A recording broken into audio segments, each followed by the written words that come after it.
السلام علیکم دوستو، انسائیڈ ویب معظم فخر میں خوش آمدید۔ زلفی بخاری کے لیے وزیر اعظم ہاؤس اور بنی گالہ کے دروازے بند کر دیے گئے، اور یہ بڑی حیران کن بات ہے کیونکہ زلفی بخاری وہ شخصیت ہیں جو عمران خان کے دستے راست، ان کے قریبی دوست، ان کے یار غار، ہر قسم کا ان کے پر آپ یہ بات کہہ سکتے ہیں کہ وہ کس حد تک عمران خان کے قریب تھے۔ اس کی صرف ایک مثال ہے کہ جب عمران خان نے 2018 کا الیکشن جیتا تھا تو اس کے فوری بعد انہوں نے سعودی عرب جانے کا خواہش کا اظہار کیا تھا عمرے کی ادائیگی کے لیے، اور جانا تھا انہوں نے زلفی بخاری کے جہاز پر، لیکن زلفی بخاری کا نام اس وقت FIA کی بلیک لسٹ میں شامل تھا، جس کی وجہ سے وہ بیرون ملک نہیں جا سکتے تھے، اور اس وقت عمران خان جو بھی وزیر اعظم کے عہدے پر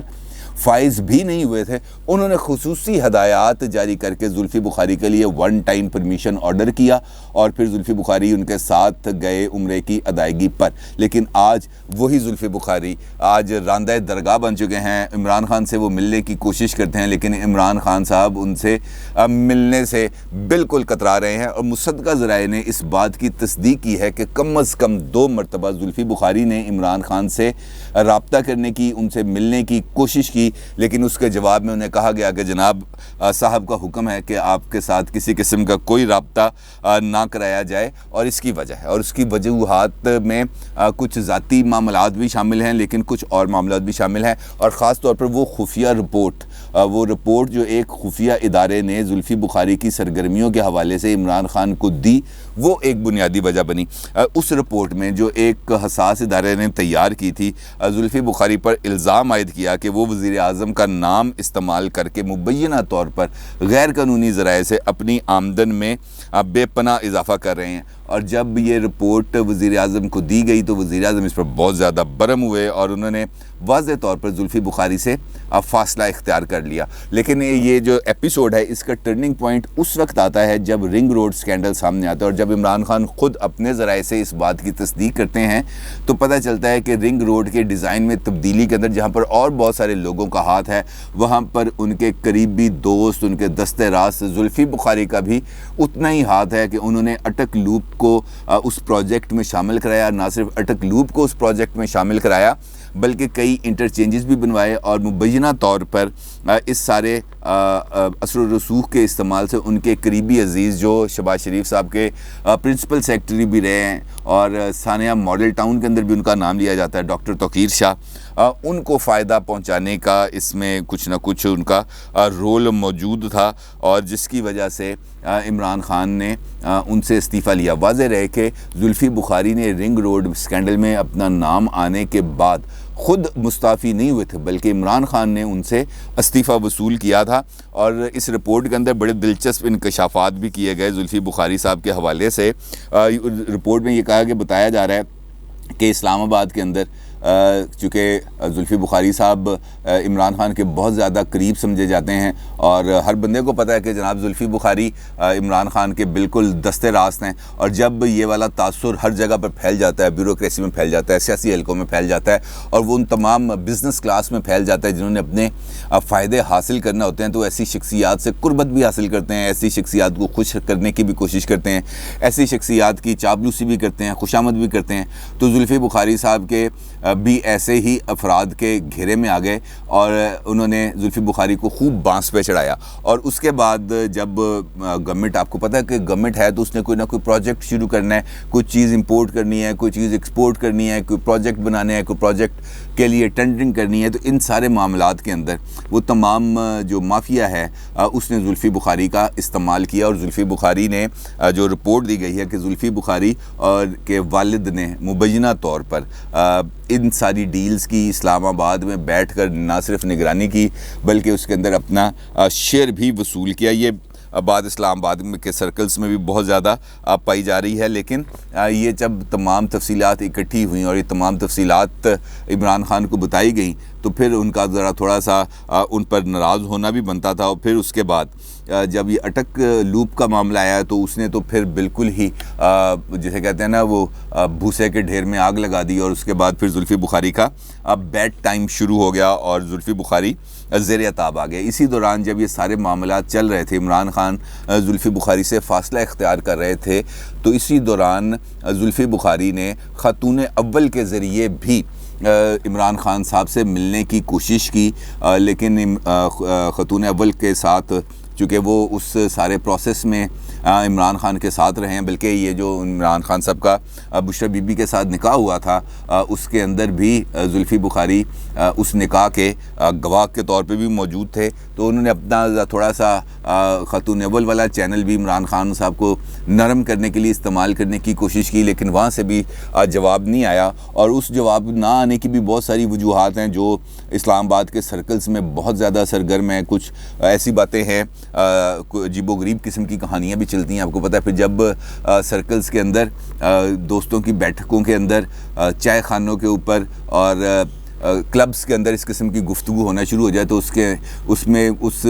کے اندر سے پھر کچھ نہ کچھ اور اگلی چیزیں نکلنا شروع ہو جاتی ہیں، تو پھر اس حوالے سے خاصی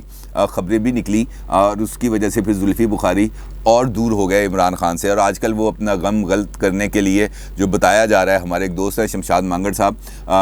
ان کی انفارمیشن ہے یہ کہ اس سارے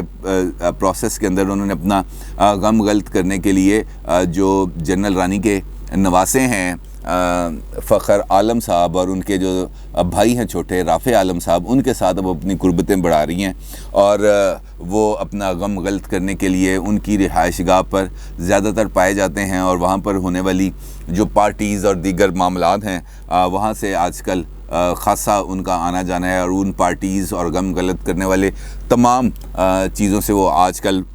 فیض یاب بھی ہو رہے ہیں اور کوشش کر رہے ہیں کہ ان کا کسی نہ کسی طریقے سے یہ غم غلط ہو جائے، لیکن ایسا ہو نہیں پائے گا، کیونکہ اگر ہم غور کریں اس وقت جو صورتحال چل رہی ہے وزیر اعظم عمران خان کی،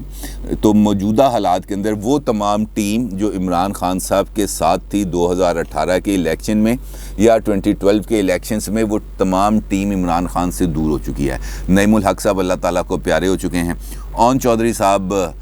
کو بھی بالکل اس میں سے مکھن میں سے بال کی طرح نکال دیا گیا، آج کا پھر ان کو اسلام آباد سے نکال کر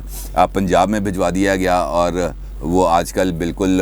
پنجاب میں بھی ذرا تھوڑے سے آئسولیٹڈ ہیں۔ اس کے بعد زلفی بخاری کا میں نے آپ کو بتایا کہ وہ بھی آج کل زیر عتاب ہیں۔ جہانگیر ترین صاحب، وہ تو اب اس وقت عمران خان صاحب کے لیے بہت بڑی